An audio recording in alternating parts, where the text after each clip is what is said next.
Well, analysts in Japan are saying it is the worst possible end to the year for the Prime Minister, Fumio Kishida. They're saying that he had hoped to be going into 2024 with an eye on a snap election, on re-election, on refreshing his mandate, and it has all effectively crumbled apart in his hands going into the New Year's break. He has just dismissed 4 powerful members of his cabinet, the ministers of agriculture, the ministers of trade and industry, internal affairs, and the chief cabinet secretary, the face of the administration, all gone after they're being investigated for allegedly skimming funds from fundraising events to tens of hundreds of thousands of dollars.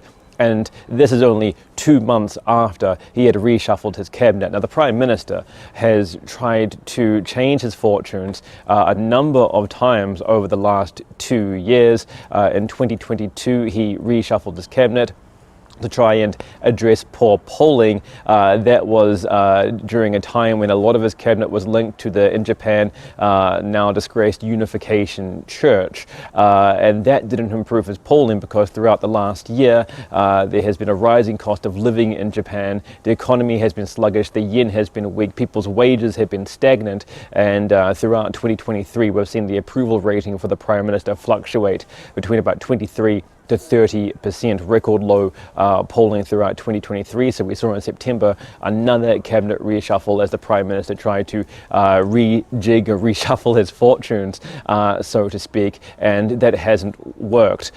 He has been directly linked, and his cabinet directly linked to this investigation.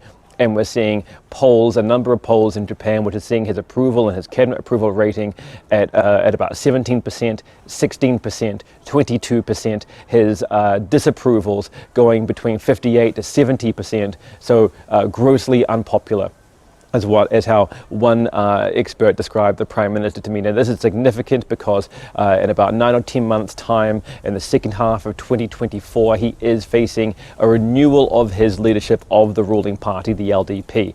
There is not a general election until a year later in 2025, but there were expectations in the media and amongst political scientists that the Prime Minister had wanted to call a snap election before that leadership renewal to refresh his mandate amongst the public rather than face his chances with the party, the LDP. But one political scientist told me that with polling this low, the LDP may only bleed votes. It's a bind and a pickle for the Prime Minister about how to remain, and the sharks are circling. The media reports here questioning if this is not the early signs of the end of the Kishida administration. So headaches galore for the Prime Minister heading into the New Year's break.